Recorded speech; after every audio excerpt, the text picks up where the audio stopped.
दोस्तों, हजरत गौसुल वरा रजी अल्लाह ताला अन्हु के पास एक शख्स मुरीद होने के लिए आया कि मुझे बैत फरमा लो। आपने फरमाया, कभी तू मेरी वाज की महफिल में आया? उसने कहा, जी एक मर्तबा आया हूं और कई साल गुजरने के बाद आज आया हूं। आपने फरमाया, हाजरीन हजारों की महफिल होती थी, हजारों का इज्तिमा होता था, 70-70, 80-80 हजार, और कई बुजुर्गों ने लाखों का मजमा कहा है। लेकिन उस वक्त ये साउंड सिस्टम ही नहीं था। वो किरामत की आवाज उन 70,000 के जो मजमे के आखिर में, 1 लाख के मजमे के आखिर में जो लोग खड़े होते थे उनको भी सुनाई देता था। और ये आवाज की पहली किरामत अहले सुन्नत व जमात के हाथ नहीं आई। ये आवाज की किरामत हजरत सैयदना इमाम आजम अबू हनीफा को भी हासिल थी। आपकी महफिल में 50-50 हजार तुलबा, इल्म हासिल करने वाले 50,000 के लगभग तुलबा जो आपसे इल्म हदीस, इल्म फिक्र पढ़ा करते थे, वो आपकी महफिल में मौजूद होते थे। और जिस तरह आपके सामने बैठा हुआ शख्स आपकी आवाज सुनता था, आपकी उस 50,000 के आखिर में बैठा हुआ शख्स भी उसी तरह की आवाज सुनता था। ये रब्बे जुल जलाल अपने बंदों को ये ताकत अता करता है। और दोस्तों, हजरत गौसे आजम रजी अल्लाह ताला अन्हु ने उस महफिल को मुखातिब करते हुए कहा, क्या है लोगों, मेरे वाज की महफिल में आया करो, मेरा लेक्चर सुनने आया करो। ये जो दर्स कुरान की महफिलें होती हैं, इनको यूं न समझा करो। कभी कभी उनके फयूजात, इन बुजुर्गों के फयूजात उन महफिलों की तरफ मुतवज्जो होते हैं और वही फैज मिल जाता है जो उस वक्त मौजूद होता था। ये तो उनकी करम नवाजियां हैं जिस तरफ तवज्जो फरमा लें। ये तो रब जिस तरफ उनको हुक्म दे देता है कि आप मेरे उन बंदों की तरफ आप तवज्जो फरमाएं, उनके कुलूब व अज़ान को आप नूर से मुनव्वर कर देते हैं। आपने फरमाया, ऐ लोगों, मेरे दर्स की, मेरे लेक्चर की महफिलों में आया करो। आपने फरमाया, हर रोज आया करो। रोज नहीं आ सकते, तीसरे दिन आया करो।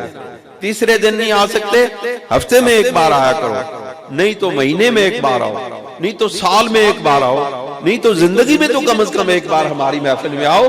क्योंकि हमारे रब ने हमसे वादा कर लिया है कि है गौसे आजम, जो तेरी महफिल में एक बार आ जाएगा हम उसकी बख्शिश करेंगे। कितनी बड़ी जमानत है। इस तरह की एक जमानत हजरत शाह नक्शबंद को अता की गई। जी जी, शाह नक्शबंद हजरत इमाम नक्शबंद बुखारी रहमतुल्लाह अलैह को 15, आप फरमाते हैं, मैं 15 दिन तक मुतवातर तन्हाई में अपने रब से फरियाद करता रहा, या अल्लाह मेरी दुआ कबूल फरमा, या अल्लाह मेरी दुआ कबूल फरमा। आप फरमाते हैं 15वें दिन हातिफ गैब से आवाज आई, ऐ शाह नक्शबंद, मांग, क्या मांगता है, आज अता किया जाएगा। जिस तरह सरवरे दो आलम सल्लल्लाहु अलैहि वसल्लम ने हजरत रबिया से इरशाद फरमाया था ना, सल या रबिया, तो ऐ रबिया मांग, मुझसे क्या मांगता है। ये नहीं कहा कि मेरे पास ये हुदूद कयूद हैं, मेरे पास ये हुदूद कयूद हैं। देखे ना जी भाई साहब, आपके पास जितना सरमाया है, कोई बंदा आपके पास आके मांगता है, आपसे, हजरत साहब से मांगता है, हाफिज साहब से मांगता है, आप उसको यही कहेंगे ना कि भाई मैं इतना दे सकता हूं, इससे ज्यादा नहीं। आप किसी को यह नहीं कह सकते कि मांग, जो कुछ मांगता है मैं आज दूंगा। लेकिन वो हस्ती जो हदूद व कयूद की पाबंद न थी, उसी ने कहा था, रबिया मांग, क्या मांगता है। और मांगने वाले के भी अक्ल और शऊर पे कुर्बान जाएं। उन्होंने आपसे दुनिया नहीं मांगी, उन्होंने आपसे कहा या रसूल अल्लाह मैं आपसे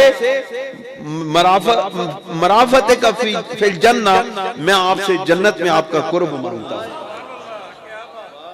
और आप अक्लो शऊर और दानिश की बुलंदियों को देखें, जो सोहबत मुस्तफा में रहते हैं उनके अक्लो दानिश की बुलंदियां इतनी उरूज पर होती हैं कि हजरत रबिया ने दुनिया की मराफकत, दुनिया की दोस्ती, दुनिया की सोहबत नहीं मांगी, दुनिया के पड़ोस नहीं मांगा। उनको मालूम था कि दुनिया का पड़ोस खत्म होने वाला है, ये चंद महीनों का है। मैं अगर मांगू तो इस शहंशाह कायनात से मैं वो मांगू जो कोई न दे सके, और मैं इनसे इस दुनिया की दौलत नहीं मांगू, मैं इनसे आखिरत की दौलत मांगूंगा। आपने फरमाया या रसूल अल्लाह मुझे आखिरत में अपना पड़ोस अता करना, अपना साथ अता करना। मैं आज उसी इल्म और हिकमत के मरकज व महवर हुजूर सैयद दो आलम सल्लल्लाहु अलैहि वसल्लम के इल्म की वसअतों पर गुफ्तगू करने लगा।